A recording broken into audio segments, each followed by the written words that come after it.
Federal Drive is presented by GEHA, Government Employees Health Association, proudly providing health and dental benefits to federal employees and their families. Visit GEHA.com. With less than 2 weeks before the election, the White House released a national security memorandum on artificial intelligence. Lots of provisions for keeping the U.S. at the forefront of safe and ethical AI. Bloomberg Government Deputy News Director Lauren Duggan joins me on this and a few other things happening on Capitol Hill. And Lauren, I guess there's congressional activity on AI front also that you've been reporting. Yeah, we have been. Leaders are talking, as they often do, even when the chambers aren't meeting, about what they want to do at the end of the year. And one thing they're talking about is an artificial intelligence package that might hitch a ride on something else, but really focused on R&D aspects of AI and also guidelines for how to use the technology. This has been talked about all year, and there's been working groups and hearings, and they brought industry players in to talk about it, but we haven't really seen much in the way of true legislating around this. So, if they could come to a bicameral, it would have to be right now bipartisan agreement. That could be something we see happening at the end of the year. There's clearly a lot of interest in AI, as you mentioned, with the White House plan, but this would be a way for the current Congress to still put a stamp on this before the end of the year. And when you think about AI, there are provisions the government would like for industry and for the chip industry and so forth. And I guess also they would be keeping an eye in oversight capacity on how federal agencies deploy AI. And that branches off into a lot of different things.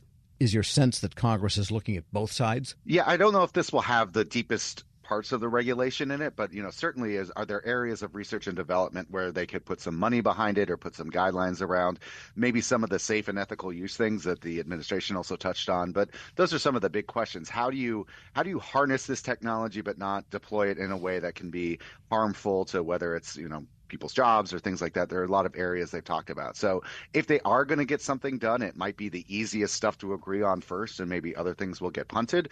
But we'll have to see what they can do when they come back and what shape that might take. And who's talking about it on the Hill? Is this some type of obscure thing for a low-ranking member, or is the leadership thinking about it? This is really at the leadership level. So the top level, Chuck Schumer, the Senate Majority Leader, a Democrat, has been at the forefront of this. He's one of the main players in their working group, and he's talked to Mitch McConnell, as we understand it, with both Speaker Mike Johnson and Minority Leader Hakeem Jeffries in the House. So this is pretty high up, and maybe the details will be worked out by other people, but leadership buy-in and leadership pressure will probably, if it is going to happen, give it the impetus it needs. Yeah, so maybe they're both hoping that artificial intelligence will win the next election and something instead of the candidates everyone's looking at here these days. And meantime, the White House had its take on artificial intelligence, putting it in a national security flavor. That's right. They put out a strategy for the military use of AI. And this is something that the Biden administration is going to take to a broader meeting that's happening next month.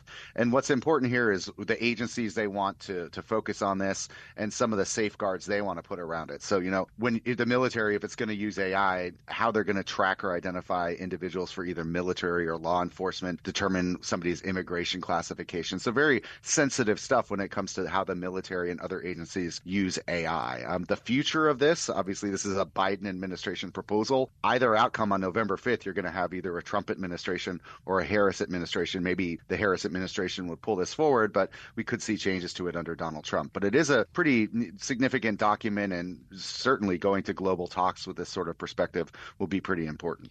Yeah, it says from the White House, their summary says this memo directs the U.S. government to collaborate with allies and partners to establish a stable, responsible, and rights-respecting governance framework.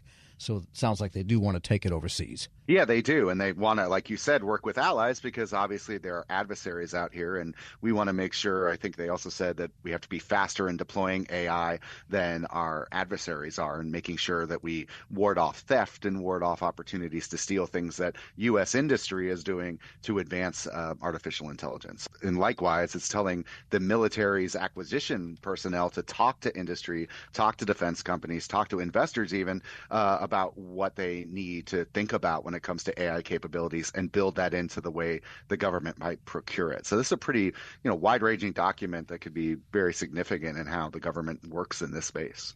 We're speaking with Lauren Duggan. He's Deputy News Director at Bloomberg Government. And meanwhile on the Hill, it's sort of dark and deserted, but it's sort of not at the same time. It's not. Staff are still there unless they took maybe a leave and went to campaign for their boss or for their party somewhere in the country. But really, there's got to be focused pretty soon on what happens after the November 5th election, because the lame duck session starts November 12th, just 1 week later. And there are a lot of things that they could do in addition to AI, like government funding, which has to be resolved before December 20th, defense authorization, farm bill, many issues that haven't been dealt with so far this year that a lame duck Congress may have to grapple with before they head out the door. With all of these budget talks, there is waxing and waning of people's desire to get back onto this, depending on which side they think will win the election, which kind of figures into the calculus, I guess. Right. Scenario planning. If you talk to people around town, many people are doing that because they're trying to figure out, okay, what if this combination wins or that combination? So when it comes to government funding, as we know, the House Republicans' initial offer was to kick this into next year. The version that they signed into law to provide stopgap funding is only through December 20th. If there is a Trump victory on November 5th, or the days after, you could see maybe pressure to hold this off till next year and have him deal with it, especially if Republicans have one or both houses.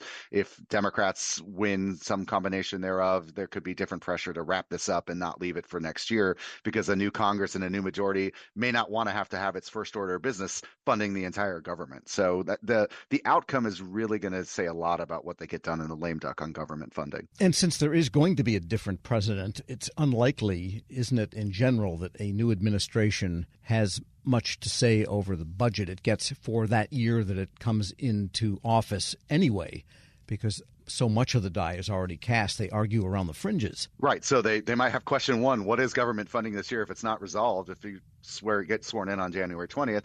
But then some work has been done by the administration before you to lay the groundwork and start the process of giving OMB some numbers, but you're going to want to put some stamp. So budgets requests always come out late when there's a new president. That undoubtedly will be the case next year again, no matter if it's Harris or Trump. But we'll see how long it takes for them to get their footing and really impose their vision of government on the budget, which is itself a governing vision in a way. Yeah. Right, sure. It's what they say, a budget is an expression of values in some sense. But with the state of the way the government does the budgeting, the 26 stuff is already well in the works.